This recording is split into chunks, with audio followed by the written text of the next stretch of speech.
Now, following allegations of rape and sexual abuse of 22 women and children by the prominent ultra-Orthodox Jewish children's author, Rabbi Chaim Walder, voices within that community are now breaking the silence, often imposed on victims in such cases. So could this be the beginning of a haredi Me Too movement? Our correspondent Pierre Closchendler speaks to those speaking out. Fear not when a man becomes rich, when the honor of his house increases, for he will not take anything in his death. His glory will not descend after him. Psalm 49. Greed is the source of one's downfall. For in his lifetime he blesses himself, but all will praise you.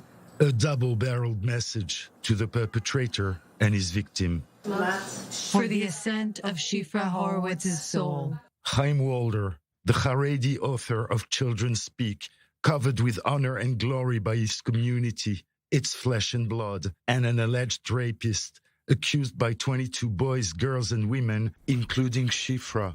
A tragedy. Shifra took her own life the day after Walder committed suicide. Ecstatic funeral orations accompanied Walder to his final resting place. The victims were accused of libel, of spreading slander, gossip, the language of evil. Lashon hara. Did a young woman sacrifice herself in order to be heard for things to move? All this big talk about feminism and gender equality overrides everything. Women must have the right to speak up and be heard after being silenced for so long while this criminal blossomed. Her death is a cry, no more. It cannot go on like this. Either the fracture within our community is healed, or it becomes a gaping wound. For over a week now, ultra-Orthodox women and men are rising up against the silencing of victims of rape and sexual abuse, a taboo. Leaflets appear in synagogues, in charity and mailboxes, on billboards, on walls of ultra-Orthodox neighborhoods. The message, we all believe the victims, the commandment, thou shalt not be silenced, are spreading on social networks. A breaking wave, a haredi Me Too. Walder's book are torn, thrown in the bin, burnt. I'm a mother of 10 and a victim of sexual abuse. The Torah transcribed by a man who lost his faith, the book of a man who doesn't believe his own words, could not have a positive influence. My kids have grown on Walder's books. I haven't yet decided what to do. Leave! Get out of here!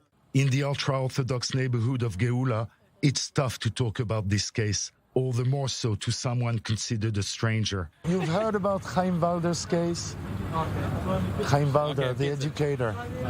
I never heard of the case. I never heard of the person. I don't know of the incident. If you want to talk about Torah, we can talk about Torah. I don't want to talk about it. The great rabbis of Israel told us to be silent. We listened to them. They're infallible. This Walder is a rascal. It's true, and we must guarantee these things don't happen. The victims are 100% right. For an ultra-Orthodox man to speak out against a criminal of such stature is tantamount to opposing his own establishment. The ultra-Orthodox politicians, you know what they talk about? About the tax on plastic disposables. This is the worst crisis within the haredi community since the inception of the state. A crisis that's not new. It's been 6 years since Avigail Heilbronn launched a similar online campaign. The immense majority of our rabbis don't know the meaning of sexual abuse. They just don't know. It's not malice or evil, but ignorance. They must learn, and now they are. More and more rabbis now refuse to condone Walder's case. People feel like they're in the midst of a revolution. Is it real? Yes, it is. Walder chose the easiest path. Shifra, the hardest of all. Will her tragic death be the catalyst of a change of attitude toward victims of rape? I do hope her silencing will spark a revolution and that this case won't be gone with the wind. May her memory be a revolution. Pierre Closchendler, I-24 News.